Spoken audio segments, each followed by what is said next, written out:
टीव्हीमध्ये देखील मुलाखत पाहिली असेल आणि खऱ्या अर्थाने त्या भागामध्ये अतिशय दंगल सदृश्य असं परिस्थिती निर्माण झाली होती। लोक जीव मुठीत घेऊन तिथे थांबले होते आणि पोलीस आल्यानंतर पोलिसांवर देखील ज्या प्रकारचा हल्ला केला तो हल्ला अतिशय दुर्दैवी होता। खरं म्हणजे पोलीस हे कायद्याचे रक्षण करते आहेत। ऊन वारा पाऊस कधी काही पाहत नाहीत, त्यांना सण वार उत्सव काही नसतात आणि ते आपल्या जीवाची बाजी लावून तिथे कायदा सुव्यवस्था आणि लोकांचं नागरिकांचं रक्षण करायला उभे असतात।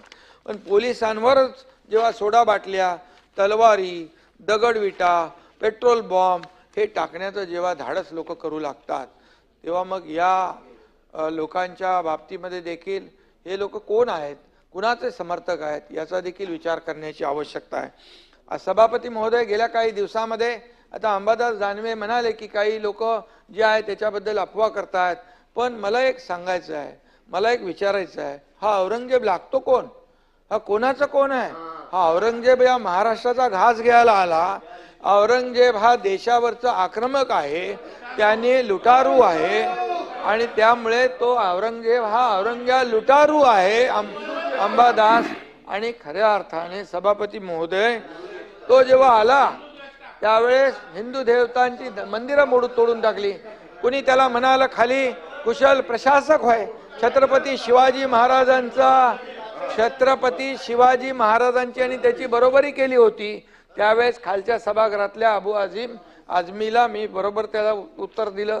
दुसऱ्यांदा त्यांनी शंभूराज आणि संभाजीराजे आणि छत्रपती आपले हा औरंगजेब याची बरोबरी केली। म्हणाला कुशल प्रशासक आहे, चांगला प्रशासक आहे, त्यांनी हे केलं ते केलं। अरे असं बोलताना लाज तरी वाटली पाहिजे। हा खऱ्या अर्थाने हा आपल्या स्वराज्यावर चाल करून आलेला, स्वराज्याचा घास घ्यायला आलेला हा औरंग्या हा मंदिरं तोडली, त्यांनी आया अब्रूंची लखतर हे केली, आया बहिणींची अब्रू लुटली। संभाजीराजे सापडत नव्हते, त्यानं निष्पाप लोकांचे बळी घेतले, रक्ताचे पाट वाहिले आणि अशा या औरंग्याचं उदात्तीकरण करणं काय? आणि म्हणून या ठिकाणी याचं उदात्तीकरण थांबावं। जे लोक आज मागणी करतायत, जे लोक मागणी करतायत, मग ते विश्व हिंदू परिषद असेल कोणी असतील, यांची मागणी चुकीची आहे का? बिलकुल नाही। आणि म्हणून आतापर्यंतच्या इतिहासामध्ये अनेक देशांनी जे जे आक्रमणकारी होते त्यांच्या खुणा पुसून टाकल्या आणि ज्यांनी शौर्य गाजवलं त्यांच्या खुणा ज्या आहेत या तिथून ऊर्जा आणि प्रेरणा घेण्यासाठी ठेवल्या।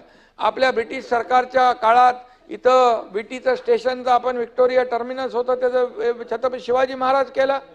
या ठिकाणी एअरपोर्टचं नाव बदली केलं, आपण काळा घोडा काढला, आपण किंग एडवर्डचा पुतळा काढला। मग हे जर आहे तर संभाजीनगर आपण केलं, अहिल्यानगर आपण